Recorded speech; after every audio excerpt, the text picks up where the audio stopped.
오늘 말씀은 구조는 이렇게 세 가지로 나눠요.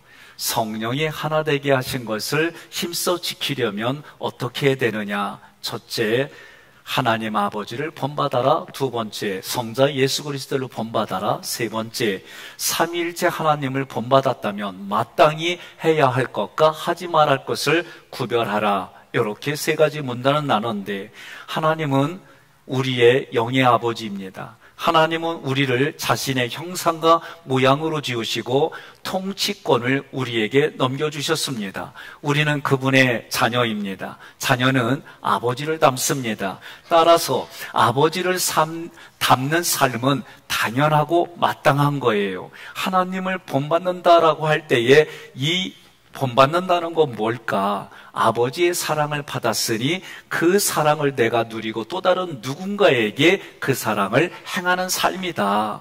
예수 그리스도를 본받는다라고 할 때 예수 그리스도의 무엇을 본받느냐? 예수님은 하나님 앞에 향기로운 제물과 희생제물이 되었어요. 이 얘기는 예수님이 죽고 내가 살았단 말이죠.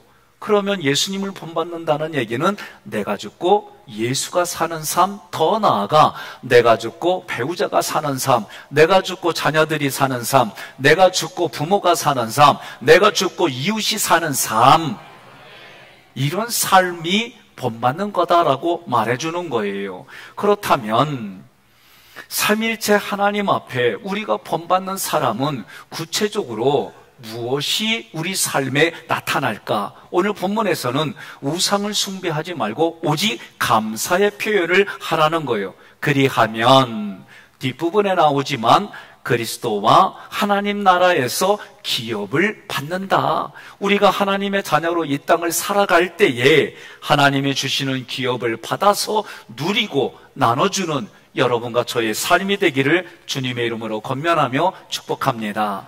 1절 함께 봉독합니다. 그러므로 사랑을 받는 자녀같이 너희는 하나님을 본받는 자가 되고. 아멘. 인간이 하나님을 본받는다는 것은 이게 쉬운 얘기가 아니에요. 어떤 분은 하나님을 본받는다는 것은 희생적인 거다, 다양한 얘기로 표현할 수 있지만 오늘 본문에서는 요한일서 4장 7절로 8절에 하나님은 이런 분이다라고 기록했어요. 함께 봉독합니다. 사랑하는 자들아 우리가 서로 사랑하자. 사랑은 하나님께 속한 것이니 사랑하는 자마다 하나님으로부터 나서 하나님을 알고 사랑하지 아니하는 자는 하나님을 알지 못하나니 이는 하나님은 사랑이십니다. 아멘. 하나님의 본성, 하나님의 속성은 사랑이십니다. 그 하나님의 사랑을 입은 성도가 받은 사랑을 남에게 흘려보낼 때 그 모습을 하나님을 알고 하나님을 닮은 자녀가 된다라고 표현했어요. 사랑을 받는 자녀같이 이 구절은 아버지가 자녀를 사랑하는 것처럼 이미 하나님께서 과거로부터 지금까지 우리에게 사랑을 베풀어 주셨다. 그럼 그 사랑의 내용은 어떤 겁니까? 라고 질문할 때 요한복음 3장 16절 함께 봉독합니다. 하나님이 세상을 이처럼 사랑하사 독생자를 주셨으니 이는 그를 믿는 자마다 멸망하지 않고 영생을 얻게 하려 하심이라. 아멘. 예수님이 나를 위해 하신 모든 일들이 하나님의 사랑의 표현이다. 그 사랑은 예수님의 십자가 사랑입니다. 그 사랑은 예수님의 부활의 사랑입니다. 그 사랑은 예수님의 승천의 사랑입니다. 예수님의 그 사랑을 본받는 자가 되고, 이 본받다 미메테스는 모방한다는 뜻이에요. 여러분, 처음부터 그것을 마음에서 깨달아 하는 존재는 아무도 없어요.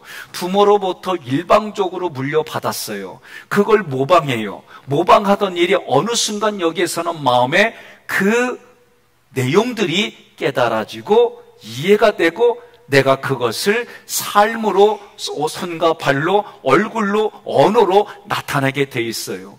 모방한다고 하는 것은 나쁜 의미만은 아니에요. 지금 오늘 본문의 구조는 시제로 말한다면 지금, 언제요? 지금. 언제요? 지금. 여러분과 제가 예수의 그 사랑을 모방하라는 거예요. 이때 그 사랑을 모방할 때도 나 자신만의 힘으로 할 수가 없어요. 성령의 도움이 절대적으로 필요합니다. 그 성령님은 요청하면, 성령님께 도움을 요청하면 확실하게 도와주시는 줄 믿으시기를 바랍니다. 내가 하나님과 이웃과 가정과 나를 위해서 그 사랑을 표현하고 행하라는 거예요. 이 행함이 하나님을 사랑을 본받는 모습입니다.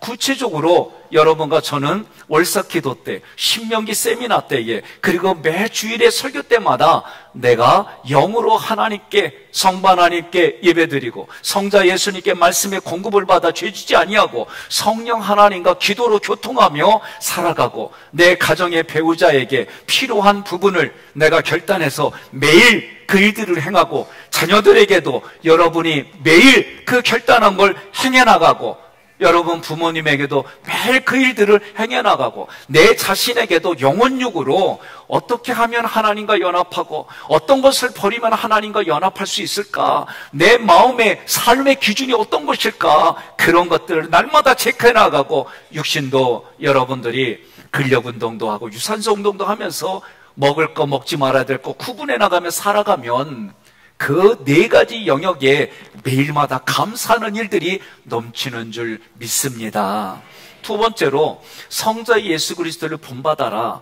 그것은 내가 죽고 예수가 사는 거, 더 나아가 내가 죽고 남이 사는 거예요. 이상해요. 뭐 하라고 그러면은 쉽게 하는 건 아멘이 나오는데, 뭔가 좀 고민스럽고 뭔가 희생하고 뭔가 좀 내가 손해보는 것 같으면 아멘이 거의 다 속으로만 해. 좀 겉으로 표현하세요. 네, 2절 함께 봉독합니다.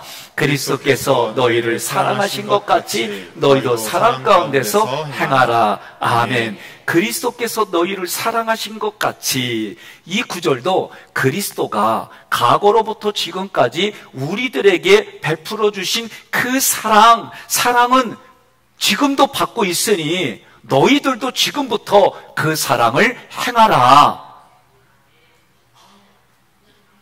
속으로만 하면 안 된다고요. 겉으로 해야 내가 넘어가. 네? 감사합니다.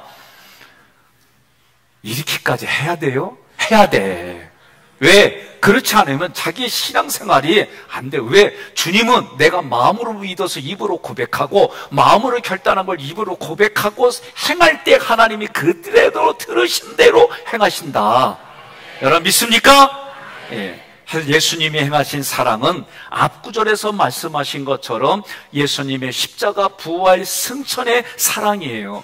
예수님의 부활이 내 부활이 되고, 예수님의 십자가가 내 십자가가 되고, 예수님의 승천이 내 승천이 되려면 세례를 받는 거예요. 그래서 삼일체 하나님 앞에 세례를 받으면 예수님이 하신 일이 내가 한 것처럼 하나님이 봐주시겠다. 그러려면, 이러한 사랑을 행하려면 자기를 어떻게 해요? 부인하고 자기 십자가를 지고 그리스도 예수님을 따라가라 말이에요. 예? 자기를 부인하고 십자가를 지고 예수 그리스도를 따라가야만 가능한 일이에요. 구체적으로 그리스도의 사랑은 이것입니다. 이것은 자신이 향기로운 제물과 희생 제물이 된 것이에요. 누가? 예수님이 스스로 자기 자신이 하나님 앞에 우리를 위해서 희생 제물이 되고 향기로운 제물이 되셨어요. 이 두 번째 구절 함께 봉독합니다.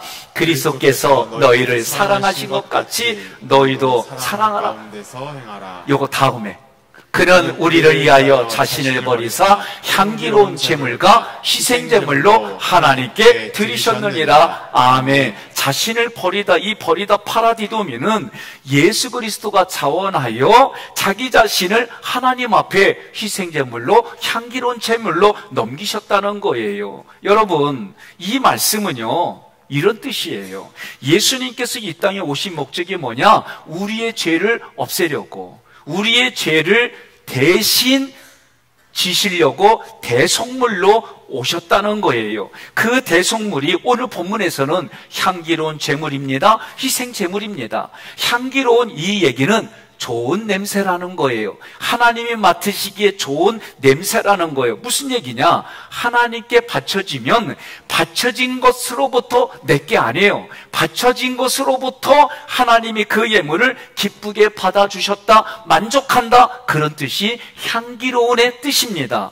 무슨 얘기입니까? 주님이 향기로운 제물이 되고 희생제물이 됐다는 얘기는 하나님이 죄를 미워하고 죄를 없애는 거예요. 그러니 여러분과 제가 죄졌어요. 그 죄를 없애주시려고 그 죄를 없애야만 하나님과 우리는 가까이 할 수가 있어요. 그 죄를 없애주신 분이 하나님이시고 그 말씀에 순종해서 죄의 값으로 죽으신 분이 예수님이시다. 이 모습이 하나님의 사랑과 공의가 실현되었다라고 말하는 거예요. 하나님께서 향기로운 제물을 받으실 때에 구약에서 드렸던 제사는 번제, 소제, 화목제예요. 그런데 화목제는 화목제로만 쓰이지 않고 번제와 화목제가 같이, 소제와 번제가 같이 하나님 앞에 태워졌어요. 그러면 번제, 소제, 화목제라고 할 때에 번제, 소제, 화목제만 하나님이 향기로운 제물로 받아주셨어요. 무슨 얘기냐?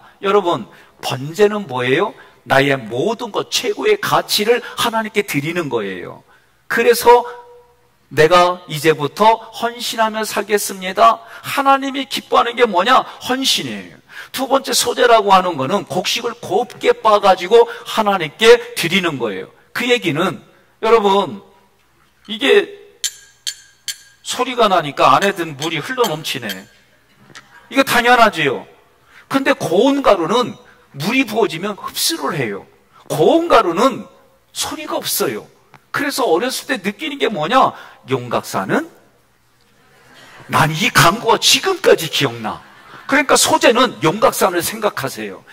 소제는 내 마음에 화난 마음, 삐진 마음, 억울한 마음, 자존심 상하는 마음이 어떻게 갈아졌어? 우리나라 옛날부터 가는 기계가 있어요. 맷돌로 갈아졌어요.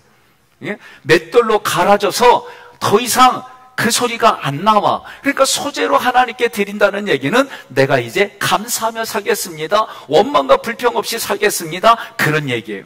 화목제로 드린다는 얘기는 나의 죄 때문에 예수님이 하나님과 나의 관계가 죄 때문에 멀어진 관계를, 죄를 없애줌으로 하나님과 나를 가깝게 해준 거예요. 하나가 되게 해준 거예요. 이제는 여러분과 제가 다른 사람과 하나님과의 관계를 가깝게 해주고, 서로 원수된 관계를 가깝게 해주고, 싸우는 관계를 가깝게 해주는 화목제물이 되겠습니다. 그게 뭐요? 용서하며 살겠다는 거예요. 용서 안 하면, 용서 안 하고 사는 사람의 특징은 뭐냐? 여기가 베베 꼬였어. 그리고 피가 뻘쭉해져. 그리고 조그만 일에도 발끈발끈해. 그렇게 돼 있어요. 자기 자신이 자기 자신을 용서해야 돼요. 누군가에 대해서 기분 나빠 자기 자신에 대해서 용서해야 돼요. 그러면 우리 육신은요, 늙어갈수록 SOD 효소가 안 나와요. 그 얘기는 무슨냐면, 이 효소는 우리 피가 뻘쭉한 거를 부드럽게 해주는 거예요. 근데 늙어가면서 이게 안 나와. 그런데 웃으면 이게 나온대.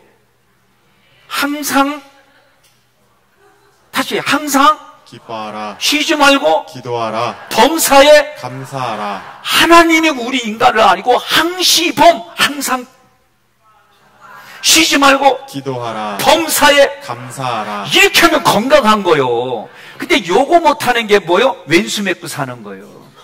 그러니 하나님이 뭐요? 용서하라는 거. 우리를 용서하신 것 같이, 그리스도 안에서는 우리를 용서하신 것 같이 너희도 그리스도 안에서 용서하며 살라는 거. 이렇게 번제, 소제, 화목제의 정신을 가지고 하나님 앞에 예배드리는 자가 하나님께 예배가 연락되는 사람의 모습인 것이다. 번제, 소제, 화목제에 그 스피릿, 정신이 들어있지 않는 예배라면 그 예배는 우상에게 드리는 예배와 같다라고 말하는 거예요. 우리가 하나님을 본받는 삶은 예배이고, 예배의 완성은 그리스도의 사랑으로 이루어집니다. 따라서 우리가 평소에 하나님을 사랑하고 이웃을 사랑하고 가정을 사랑하고 자기를 사랑하는 이 삶에 실제적으로 행했던 삶의 열매를 가지고 주님 앞에 이 시간에 나와서 주님, 있는 모습 이대로 받으시옵소서.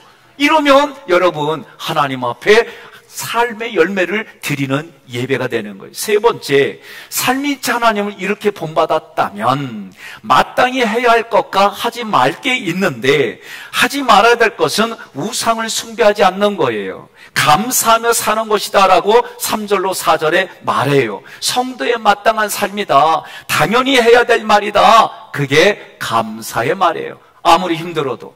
여러분은 감사합니다. 이것만 대답해요. 아무리 힘들어도, 감사합니다. 아무리 고통스러워도, 감사합니다. 배우자가 꼴보기 싫어도, 감사합니다. 애들이 속썩여도, 감사합니다. 부모가 똑같은 얘기로 나 힘들게 해도, 감사합니다. 이웃이 괜히 시비 걸어도, 감사합니다. 지 잘났다고 내 앞에서 잘난 척해도 감사합니다. 그래요. 이렇게 감사하는데 누가 거기다가 짜증내겠어요. 짜증내는 사람이 이상하지. 여러분 3절 함께 봉독합니다.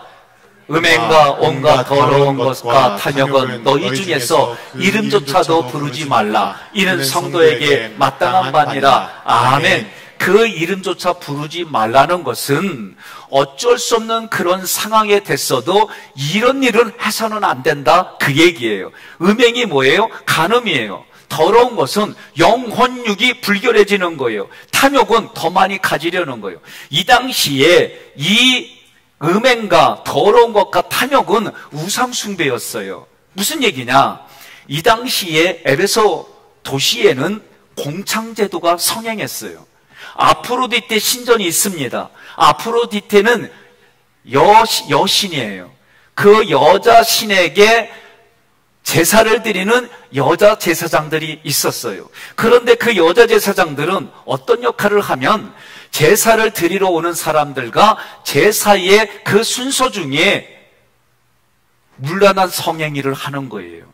그래서 그 당시에 세상 사람들은 이런 게 당연한 거예요. 이것이 문화예요. 이것이 그들의 간습이에요. 그런데 하나님 보기에는 이거는 우상숭배다. 그들이 간음하고 음행하고 영혼육이 더러워지고 내 마음에 더 탐욕과 욕망으로 그곳에 오는 사람들을 볼 때 하나님은 한마디로 우상숭배하는 거다. 우상숭배하듯이 그 모습 그대로 교회에 와서 예배드리는 사람들에게 사도 바울이 단호하게 말하는 거예요. 우리들도 우상을 숭배하듯이 예배를 드리면 안 돼요. 그 얘기 뭐냐? 번제, 소제, 하목제의 정신이 없이 그저 우상에게 예배드리듯이, 우상에게 제사 드리듯이 그런 모습은 하나님이 기뻐하지 않는다는 거예요. 하나님이 우리에게 말씀하십니다. 너희는 오직 마음과 뜻과 힘과 정성을 다하여 주 너의 하나님을 섬겨라. 여러분 믿으십니까?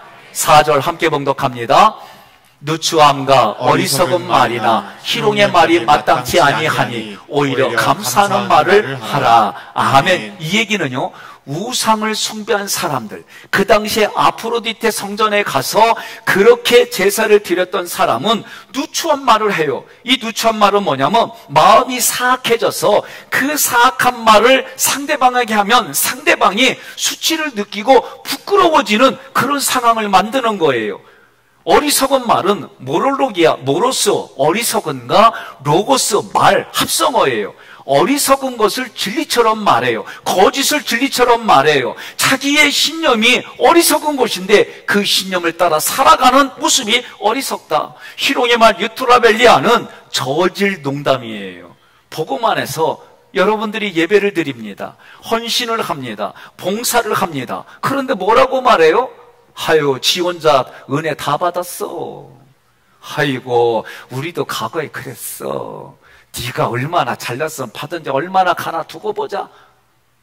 아니, 네가 잘나면 얼마나 잘났다고 네가 그래? 예배드리고 헌신하고 봉사하는 사람들에게 이렇게 조롱해요. 뒤서 험담해요. 실족하게 해요. 그것이 누추함과 어리석음과 희롱의 말이다라고 말하는 거예요. 왜 그렇습니까? 그 마음에는 삼일체 하나님의 은혜와 감사가 없기 때문에 그런 거예요. 우리는 예수님께 들었습니다. 우리는 예수님께 배웠습니다. 우리는 예수님께 가르침을 받았습니다. 옛사람의 언어들을 버렸습니다. 이제부터 오히려 감사하는 말을 하겠다고 결단했습니다. 오늘부터 감사하는 태도로 보이시고 살아가시기를 바랍니다.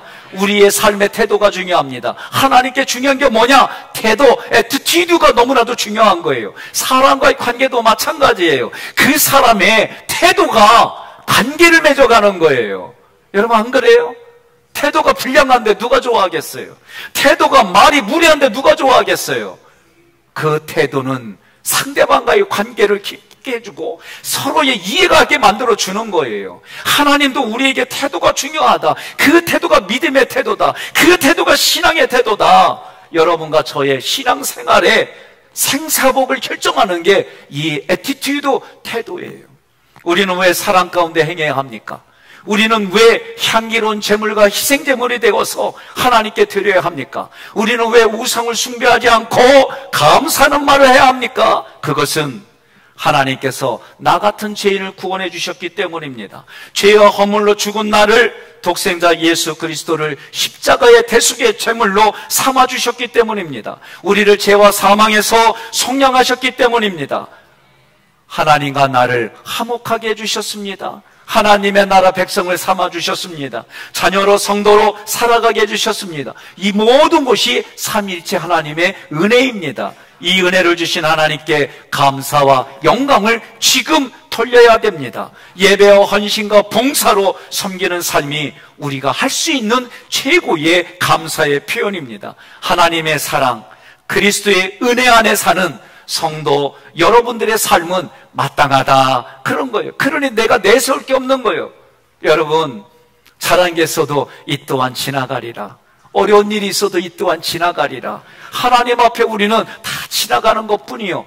그러나 하나님은 우리의 삶에 보이지 않는 우리의 마음, 그리고 하나님의 그 기록에 여러분과 저의 기록들이 있어요. 그래서 예수님이 오시는 마지막 재림 때에는 그 기록에 의해서 어떤 이는 상급을 받는 자로 시상식장에 갈 것이고, 어떤 자는 하나님과 전혀 무관한 자기를 드러내는 삶을 통해 하나님이 나도 모른다, 그런 멸망의 자리로 가는 거예요. 저는 오늘 여러분들이 모두가 믿음의 분량이 다들 커지고 성장하고 성숙해져서 그리스도의 장성한 분량까지 성장하여 열매를 맺고 나눠주고 그 하나님 앞에 생명의 면류관이 예비된 인생이 되기를 주님의 이름으로 권면하며 축복합니다. 오늘 말씀을 PPT로 정리하겠습니다. 하나님을 본받는 자, 예수님을 본받는 자, 이 얘기는 다른 말로 말하면 성령이 하나 되게 하신 것을 성도들이 힘써 지키는 거예요. 힘써 지키려면 어떻게 해야 되냐? 아버지와 아들의 관계요. 첫째, 읽습니다. 아버지의 사랑을 행하는 삶. 둘째, 나죽 예사. 나중 예사는 뭐냐면 내가 죽고 예수가 사는 걸 줄임말이에요. 내가 죽고 예수가 사는 삶. 예수가 사는 삶. 더 나아가 내가 죽고 상대방이 사는 삶을 택하겠다는 거예요. 그러려면 구별된 우리의 개념이 필요하다. 그게 뭐냐? 마땅히 해야 할 것, 마땅히 하지 말아야 할 것을 구별하는 거예요. 왼쪽은 누구나 마음대로 밟을 수 있는 마음판이 있다면, 오른쪽은 내 마음에 싹이 나고 자라나서 열매 맺게 하는 거다. 그럼 그게 뭘까? 왼쪽에 보니까 저게 영어가 Thank you, 감사하는 거, 마땅히 감사할 거. 오른쪽은 하지 마라, 이제부터. 그게 뭐냐? 우상 숭배예요. 음행, 더러운 것 하며, 그 당시에 아프로디테 선전에서 있었던 이 얘기가, 요 세 가지는 이게 우상 숭배예요. 그 우상 숭배에서 나타나는 게 뭐예요? 우리 마음을 오용하는 게 뭐예요? 누추한 말, 어리석은 말, 희롱의 말로 그 관계를 다 깨는 거예요. 마땅히 하지 말아야 할 것. 여러분, 이렇게 하는 우리들의 삶이 하나님께 오직 감사해야 되는데, 이 감사하는 삶이 무엇일까? 그것은 예배와 헌신과 봉사로 섬기는 삶입니다. 여러분, 감사하는 삶이 무엇입니까? 예배와 헌신과 봉사로 섬기는 삶. 하나님께 예배드리고 하나님께 헌신하고 하나님께 봉사하고 섬기는 이 모습이 다시 우리 가정에서, 내가 사회에 나가서 여러분의 직장생활과 내 기업터에서 그들에게 일일이 한 사람 한 사람에게 그 예배의 스피릿이 흘러가고 나의 영혼육이 다시 하나님 앞에 조율받고 회복되어서 이 땅을 살아가는 겁니다. 하나님과 예수님을 본받는 우리들은 이제부터 타락한 역사를 하나님의 나라로 바꾸는 구속사의 완성을 위해 살아갑시다. 이 사명을 감당하기 위하여 성령의 도우심을 구하십시오. 죄와 세상의 문화와 옛사람에 대하여 우리는 정결한 신부로 늘 감사하며 살아가십시다. 그리하면 그리스도와 하나님의 나라에서 기업을 얻게 하십니다. 이런 삶이 여러분의 삶의 이 한 주간도 남은 생애에 넘치시기를 주님의 이름으로 권면하며 축복합니다.